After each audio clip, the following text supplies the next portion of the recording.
এই ফ্রেন্ডস, তো কেমন আছেন আপনারা সবাই? আশা করছি আপনারা সবাই অনেক ভালো আছেন।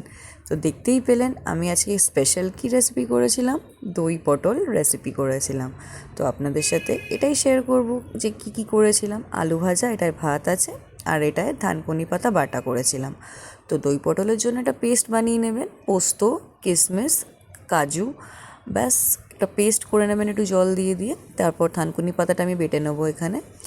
তো ফার্স্টে রসুন, নুন আর সর্ষের তেল দিয়ে বেটে নেবো। আর যে পেস্টটার কথা বলছিলাম, সেই পেস্টটা করতে হবে কিন্তু একটু জল দিয়ে, একটা কাঁচা লঙ্কাও দিতে হবে তাতে।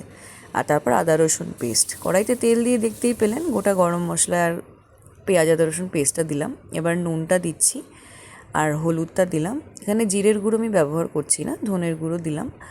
আর কাশ্মীরি লঙ্কার গুঁড়ো, কাশ্মীরি লঙ্কার গুঁড়োটা দিয়ে ভালো করে একটু দই দিয়ে কষিয়ে নিতে হবে। দইটা এখনই দিয়ে দেবেন মশলার সাথে। তো দইটা দিয়ে ভালো করে কষিয়ে নিয়ে তেলটা সেপারেট হওয়া পর্যন্ত, মানে তেলটা সেপারেট হওয়া পর্যন্ত না, মানে কষাতে কষাতে ওই কাজু বাদাম পেস্টটা কষিয়ে নিয়ে তারপর একসাথে একটু জল দিয়ে কষিয়ে নিতে হবে। তো তারপর যখন তেলটা সেপারেট হয়ে যাবে, তারপর আমাদের ভাজা সেমি ভাজা পটলগুলো নুন দিয়ে সেটা দিয়ে ভালো করে নেড়েচেড়ে নিতে হবে। তো ভালো করে নেড়েচেড়ে নেওয়ার পর, ভালো করে কষিয়ে নেওয়ার পর তেলটা সেপারেট হলে আর একটু জল দিয়ে দিতে হবে। পটলটা আমাদের একটু সেদ্ধ হবে বলে, কারণ আমরা সেমি ভেজেছিলাম অল্প করে।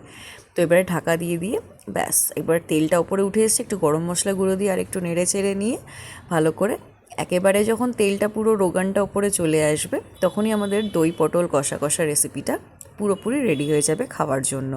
তো এই যে দেখতেই পাচ্ছেন কত সুন্দর লাগছে আমার দই পটলটা। তো অবশ্যই যদি ভালো লেগে থাকে আমার রান্নাটা, চ্যানেলটিকে কিন্তু সাবস্ক্রাইব করে দেবেন। টাটা।